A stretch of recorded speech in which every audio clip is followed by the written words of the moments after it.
আসসালামু আলাইকুম বন্ধুরা, আসুন দেখুন আজকে আমরা চায়নাদের কি সুন্দরভাবে বাঁশের কাজ দিয়ে কত সুন্দর আসবাবপত্র বানানো দেখব।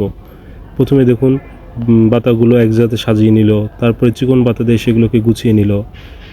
আচ্ছা, এরা কি বানাবে আজকে? ও দেখুন, বাড়তি কঞ্চিগুলো সুন্দরভাবে বাঁকিয়ে নিচ্ছে এরা। ওয়াও! এরপর দেখুন আবার সুন্দরভাবে সে সাদা কঞ্চি দিয়ে সবগুলো সাজিয়ে নিয়ে কত সুন্দর একটি নিখুঁত একটি আসবাব বানাবে হয়তো। তারপরে আবার ভিতরের পাশে এটা মুড়িয়ে নিচ্ছে। দেখা যাক বন্ধুরা শেষ পর্যন্ত কি তৈরি হয়। আমার মনে হচ্ছে এটা কোনো বসার টুল হবে হয়তো।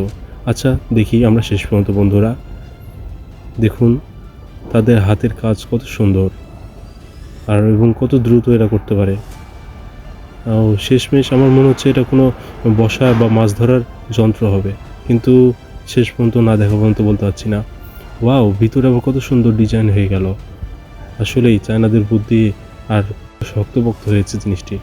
ও আচ্ছা, এটা একটা রুম হিটারের মতো বানাচ্ছে কিছু একটা। ও, সামনের শীতের মৌসুমে বেশ কাজে দিবে। এই আইডিয়াটি মাথায় রাখুন।